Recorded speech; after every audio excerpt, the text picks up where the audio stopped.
O pai da medicina, chamado Hipócrates, ele morreu bem idoso para a época dele. E ele robusto, com a saúde boa, e perguntaram: por que você tem uma saúde tão boa? E ele vai dizer, deixa eu ver se eu acho aqui a frase dele. Hipócrates, ele vai dizer assim, acho que eu não coloquei aqui, mas ele vai dizer assim: todas as vezes que eu me alimento, eu não me sacio completamente. Eu deixo faltar um pouquinho a saciedade. A dica que o pai da medicina vai dar, para que você tenha boa saúde. E os gregos, os filósofos diziam isso. Diziam que quando jejuavam, conseguiam pensar melhor e descobrir melhor os segredos da ciência, os mistérios da sabedoria.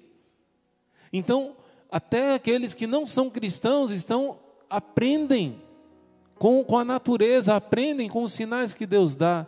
E eu quero dar alguns sinais muito fortes para vocês, meus irmãos. Eu queria pedir agora, se for possível, até eu ter um retorno aqui próximo da câmera, porque vou acompanhar o retorno agora junto com vocês.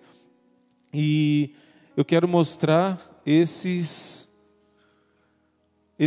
ensinamentos dos padres da igreja. Eu quero começar com Santo Agostinho. Você vai aprender algo que vai servir para a sua vida espiritual e para a sua vida física também, para a sua saúde. Ouve só o que Santo Agostinho, queria já pedir que a irmã colocasse. Esse primeiro, olha só, leia o que está escrito. Se você quiser, você pode printar, vale muito a pena. Santo Agostinho começa dizendo que a nossa alma é uma perfeição incompleta. Estando apta a completar-se, sente o desejo de fazê-lo. Mas só algo superior à alma poderia completá-la. Só a plenitude de Deus completa a alma humana. O que Santo Agostinho está querendo dizer com isso? Que nós somos um ser em busca de uma felicidade, em busca de uma perfeição. Não somos ainda plenos, perfeitos. Somos alguém em busca. Mas, como diz uma frase de Santo Agostinho mesmo, mais conhecida: criaste-nos, Senhor, para vós. Inquieto está o nosso coração, enquanto não repousa em vós somente. Existe um buraco dentro de nós que é infinito. Só o infinito pode preencher. Não adianta encher de criaturas, encher de coisas sensíveis, encher de coisas aqui da criação. Se não for Deus a saciar, o que acontece? A gente pode ver aqui essa próxima imagem, não é? Vamos ver essa próxima agora. Por que nós adoecemos? Nós tentamos completar, quer dizer, preencher esse nosso vazio, essa nossa busca que o próprio Deus colocou em nós, com algo que é inferior. Quando nós queremos preencher com o prazer da comida, se torna o vício da gula. Quando é com o sexo, a luxúria. Com os bens materiais, a avareza. Com o ódio, a ira. Como queremos preencher com o ócio, não fazer coisa alguma, todos esses eram pecados de Sodoma e Gomorra. Então vem a preguiça. Com aquilo que é dos outros, vem a inveja. E quando é conosco mesmo, nos enaltecendo, é a soberba.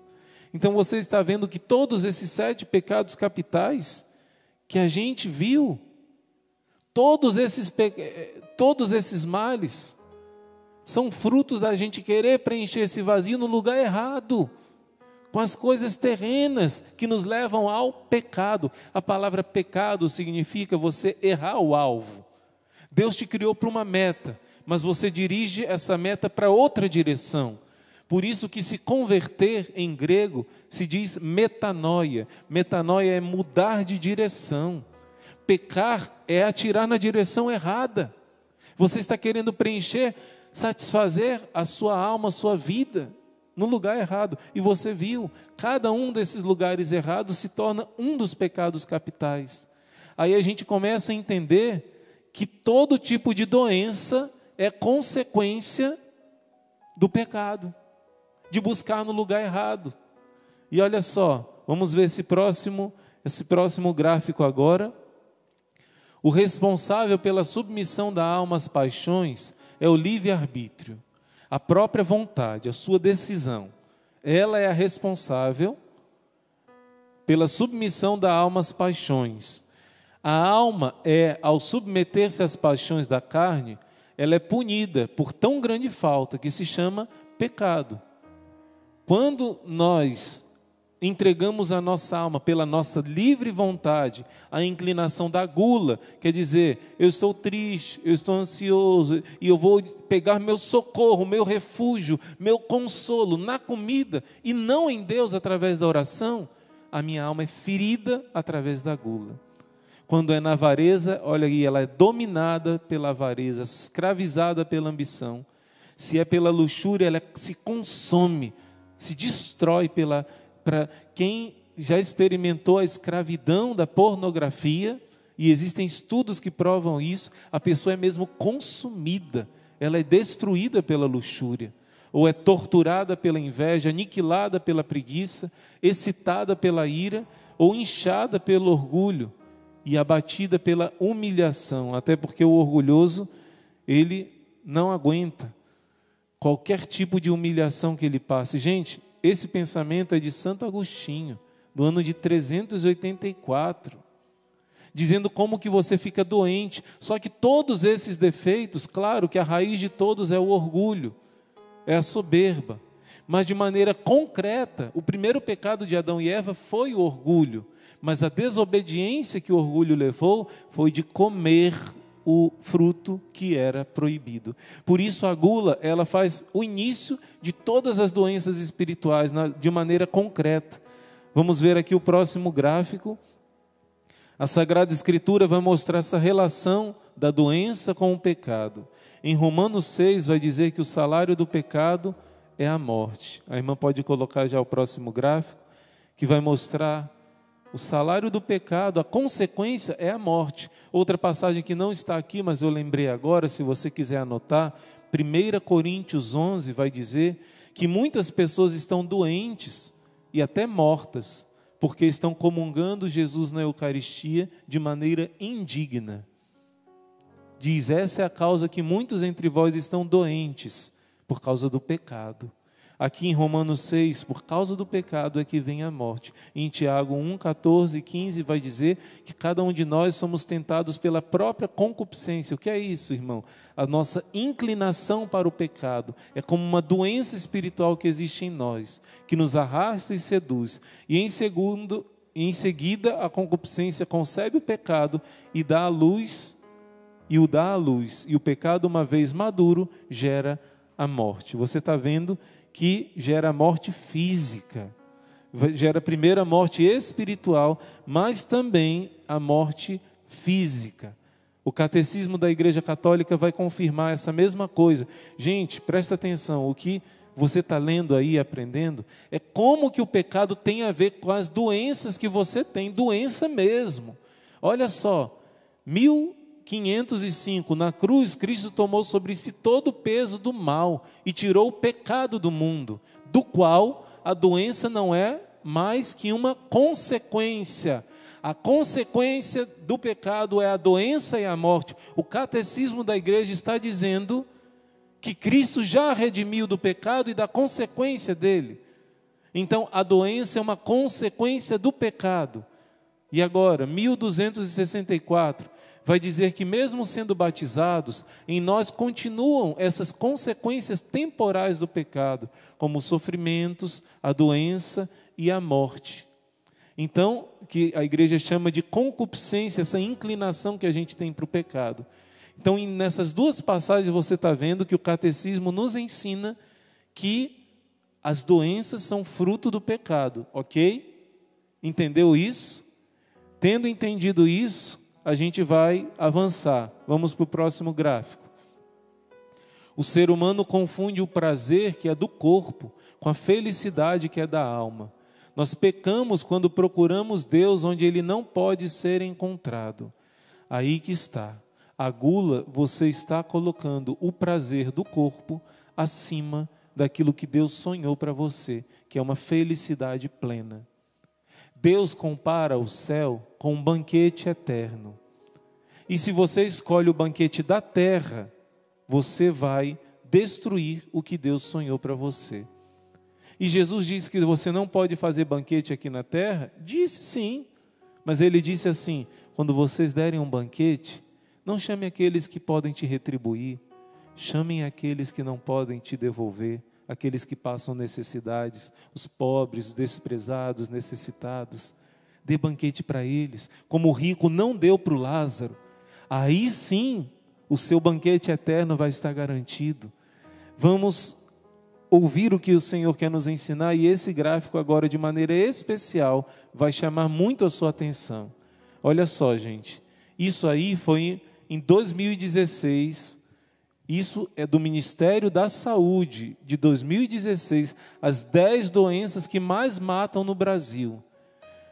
Eu nem preciso ler essas 10 doenças, você pode ver aí, mas eu só quero te dizer que dessas 10, os médicos dizem que 8 delas são diretamente relacionadas com a gula.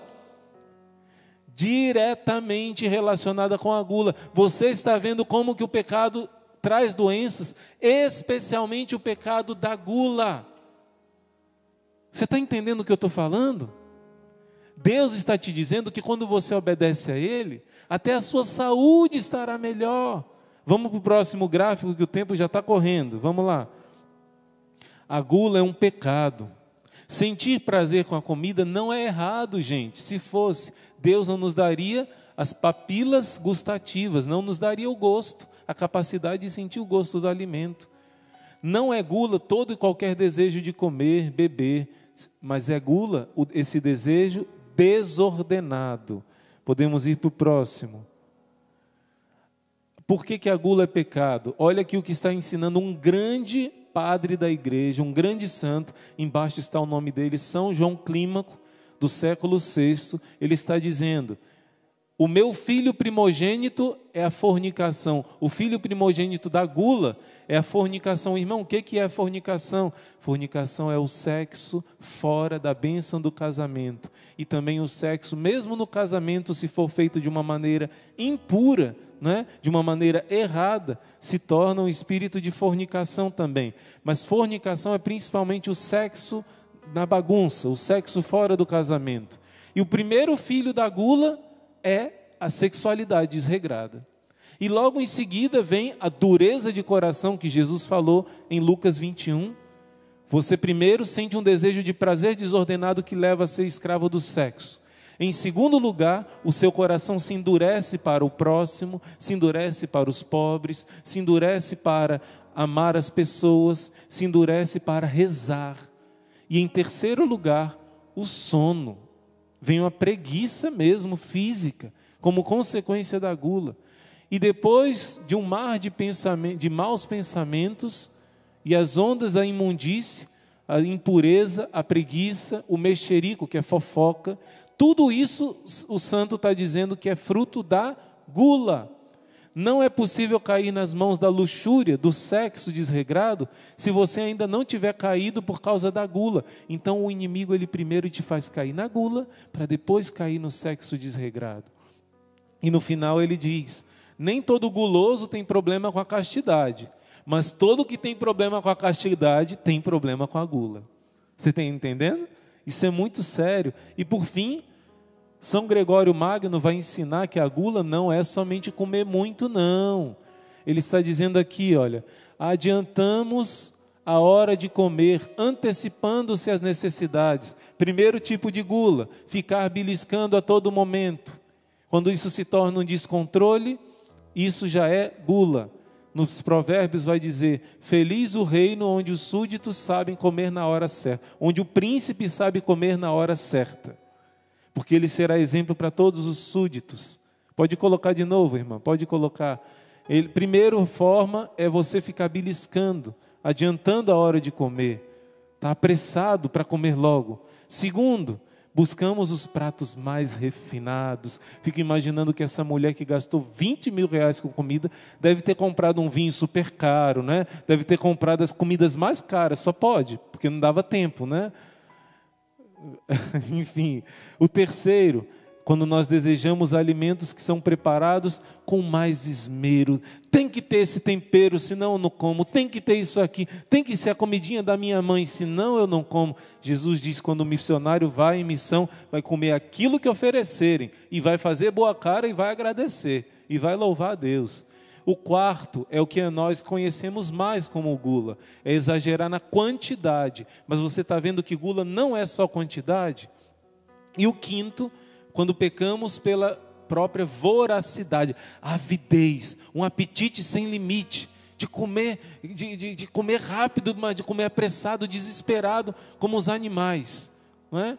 E isso vai mostrar, antes, Santo Tomás de Aquino, anos depois, vai dar uns nomes mais resumidos, né? Para essa explicação de São Gregório Magno. O primeiro, apressadamente. Segundo, refinadamente. Terceiro, meticulosamente, só essas comidas bem preparadinhas. Quarto, excessivamente. E quinto, avidamente.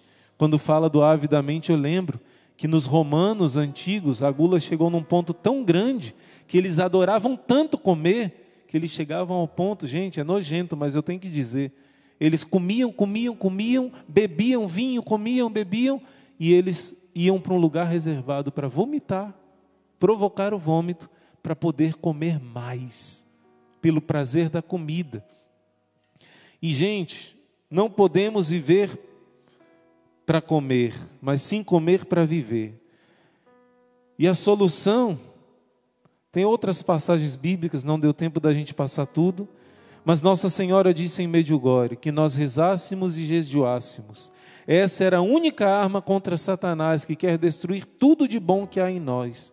Através da oração e do jejum, nós podemos vencer o mal e resistir às tentações.